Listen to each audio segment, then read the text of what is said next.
কোচবিহার দক্ষিণ বিধানসভা কেন্দ্রে বিজেপি প্রার্থী ঘোষণা করলেই তাদের পার্টি অফিসে ভাঙচুর শুরু হবে। মঙ্গলবার কোচবিহার শহরে 15 নম্বর ওয়ার্ডে নির্বাচনী প্রচারে বেরিয়ে এভাবেই বিজেপিকে কটাক্ষ করলেন এই কেন্দ্রের তৃণমূল প্রার্থী অভিজিৎ দেবভৌমিক। কোচবিহার দক্ষিণ বিধানসভা কেন্দ্রে বহু আগেই প্রার্থী ঘোষণা করেছে তৃণমূল কংগ্রেস। দলের কোচবিহার জেলা সভাপতি অভিজিৎ দেবভৌমিককে জোর কদমে প্রচারও শুরু করে দিয়েছেন তিনি। আশ্চর্যজনকভাবে এখনো পর্যন্ত এই বিধানসভা কেন্দ্রে প্রার্থী ঘোষণা করতে পারেনি বিজেপি, অথচ গত বিধানসভা নির্বাচনে এই বিধানসভা এলাকা থেকে জয়ী হন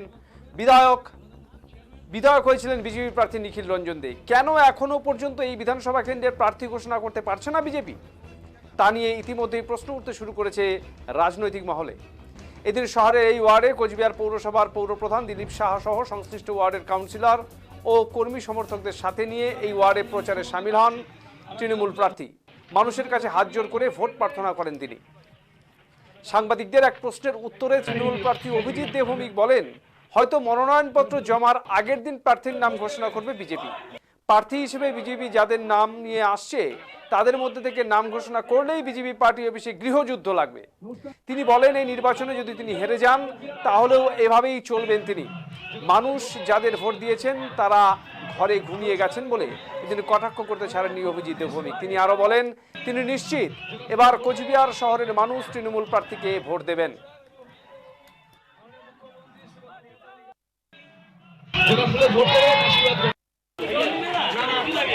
নমস্কার, আমি অভিজিৎ দেবভৌমিক, কোচবিহার দক্ষিণ বিধানসভা কেন্দ্র।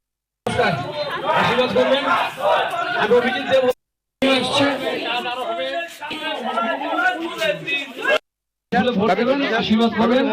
আমাদের নতুন চেয়ারম্যান উনি আসছেন। কোচবিহার দক্ষিণ বিধানসভা, কোচবিহার দক্ষিণ বিধানসভা কেন্দ্রে ভোট দেবেন। ঘোষণা করলে পার্টি অফিসে ভাঙাচোর শুরু হবে, বিজেপির পার্টি অফিসে। তার জন্য বিজেপি দেরি করছে, হয়তো নমিনেশন আগের দিন ঘোষণা করবে। বিজেপি যেসব নাম নিয়ে এসছে তাতে বিজেপির পার্টি অফিসে গৃহযুদ্ধ লাগে। একজন তো জয়েন করার জন্য পার্টি অফিসের সামনে দিয়ে রোজ সকাল বিকেল ঘুরছে, তাকে ডাকছে না বিজেপি পার্টি অফিসে। সবই তো জানেন আপনারা, আপনাদেরই তো কলিগ।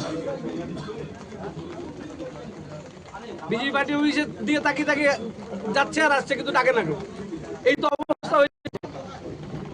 দাদা, কি মনে করছেন যে দক্ষিণ বিধানসভায় আপনি যে বছরব্যাপী করছেন, কর্মসূচি নিচ্ছেন, তার জেরে কি এই যে দক্ষিণ বিধানসভা? আমি বলছি, এটুকু বলতে পারি, আমি যদি এই বিধানসভাতেও হারি, পরের দিন এইভাবেই চলবে। এই বিধানসভা ভোটে যদি হারি, পরের দিন আমি এইভাবেই চলবো, মানুষের জন্য কাজ করবো। এটা আমার নেশায় করি। আর মানুষ যাদেরকে ভোট দিয়েছে তারা সব ঘরে ঘুমিয়ে গেছে। তাই এবার আমরা নিশ্চিত কোচবিহার শহরের মানুষ এবার আমাদের ভোট দেবে। নাহলে আমাদের মতন যুব তরুণ যারা কাজ করতে চায় তারা ফ্রাস্ট্রেটেড হয়ে যাবে রাজনীতিতে। নমস্কার,